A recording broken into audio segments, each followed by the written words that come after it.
Welcome রূপ green চ্যানেলের সকল বন্ধুগণ, ছাদে আমরা বিমস অথবা বরবটি গাছ বসাই, কিন্তু এই বিমস বা বরবটির গাছগুলি কিভাবে মাচা দেওয়া হয় সেটাই আজকের আমি আপনাদেরকে দেখাবো। তাহলে চলুন শুরু করা যাক। এরকম আপনারাও আপনাদের ছাদ বাগানে গাছগুলি বসাতে পারেন, আর তার থেকে এরকম সুন্দর বিমস আপনারাও পেয়ে যাবেন। আপনারা দেখছেন আপনাদের প্রিয় চ্যানেল রূপ গ্রিন। মাচা দেওয়ার জন্য এরকম বাঁশের টুকরো অথবা আপনি কঞ্চি কেটে নেবেন, তারপরে সেইগুলিকে এইভাবে দুই সাইড দিয়ে দেবেন। এটা এক ধরনের মাচা আপনি তৈরি করতে পারবেন। খুব অল্প জায়গার মধ্যে এই মাচাগুলি তৈরি করা যায়। এবারে এর সাইড দিয়ে কয়েকটি কঞ্চি আপনারা বেঁধে দেবেন অথবা বাঁশের টুকরো সাইড দিয়ে দেবেন। দিলেও এইভাবে সুন্দর একটি আপনি মাচা তৈরি করতে পারবেন। আরেক ধরনের মাচা আমি আপনাদেরকে দেখাবো। তো দেখুন, প্রথম মাচাটি আমি কিভাবে বানালাম। অল্প জায়গার মধ্যে কিভাবে বিমস এবং বরবটি গাছের মাচা দেওয়া সম্ভব। তো এখানে আমি প্রথমে চারটে এইদিকে বাঁশের টুকরো দিয়েছি, ওইদিকে চারটে বাঁশের টুকরো দিয়ে যেমন পিরামিড হয় ঠিক পিরামিডের শেপে দিয়ে নিয়েছি। উপর দিয়ে একটি বাঁশ দিয়ে দিয়েছি। তারপরে কি করেছি দেখুন, এখানে দুই সাইডে দুটো কঞ্চি কিন্তু আমি বেঁধে দিয়েছি। এখন কি করব, এর উপরে এইভাবে আমি কঞ্চিগুলো সব দিয়ে নেব।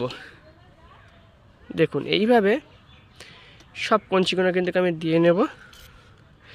তাহলে কি হবে, আমার এই যে বরবটি গাছটা আছে, এইদিকে আছে বিমস। এই বিমস গাছটা বেশি বড় হয় না, যেহেতু বিমস গাছটা এর উপরেই কিন্তু থাকতে পারবে।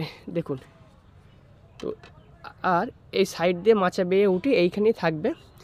আর বরবটি গাছটা যেহেতু একটু বড় হয়, বরবটি গাছের জন্য আমি এখানে একটু অন্যরকমভাবে মাচাটা দেব।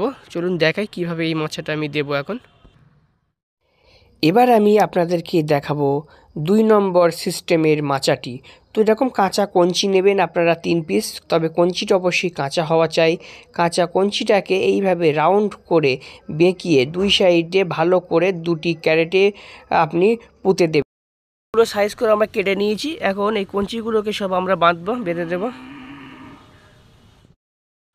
দেখুন, কঞ্চিগুলো আমি এইভাবে ছোটো ছোটো করে কেটে নিয়েছি। এটা মিনিমাম 2 ফুট আছে। আর একটা কাপড় থেকে এইভাবে কাপড়গুলোকে কিন্তু আমি কেটে নিয়েছি। এখন এগুলোকে আমি বেঁধে দেবো।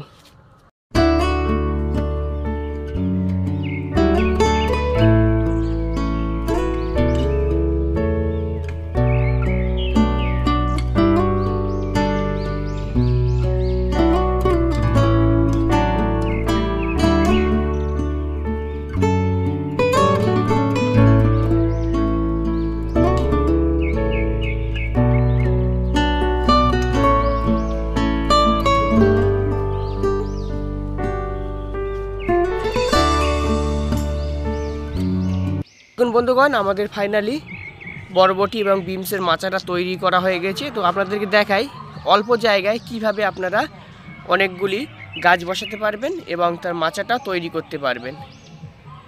দেখুন, একদম অল্প জায়গার মধ্যে আবার আপনারা এরকম সুন্দরভাবে একটি মাচা তৈরি করে দেবেন। এর উপর দিয়ে কিন্তু বরবটি গাছটি আমার ছাদ বাগানে। আজকের আমি আমার ছাদ বাগান থেকে কিছু বিমস তুলব।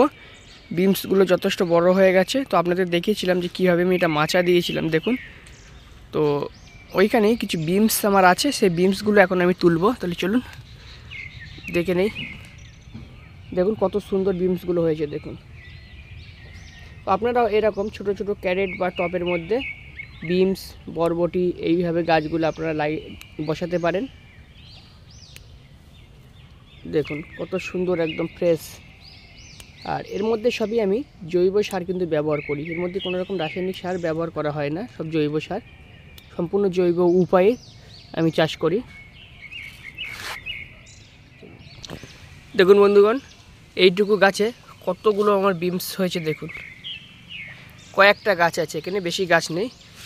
তো এরকম আপনারাও আপনাদের ছাদ বাগানে গাছগুলি বসাতে পারেন, আর তার থেকে এরকম সুন্দর বিমস আপনারাও পেয়ে যাবেন। তো কিভাবে বিমস গাছ বসানো হয় সব কিছু আমার ইউটিউব চ্যানেলে ভিডিও থাকবে, আপনারা দেখে নেবেন। একদম বীজ রোপণ থেকে ফল হারভেস্ট করা পর্যন্ত সব কিছু আমার চ্যানেলে পেয়ে যাবেন। তো বন্ধুগণ, চ্যানেলে নতুন হলে আপনার চ্যানেলটি সাবস্ক্রাইব করবেন। আর সাবস্ক্রাইব করে থাকলে অসংখ্য ধন্যবাদ আপনাকে। তো দেখুন দুই রকম স্টাইলে এই মাচাটা তৈরি করেছি।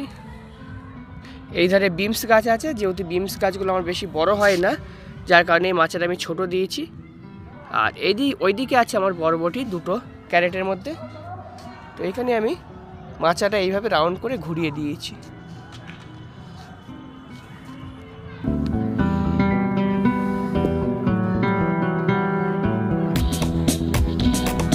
এরকম ভিডিও আরও পাওয়ার জন্য চ্যানেলটি অবশ্যই সাবস্ক্রাইব করে রাখবেন।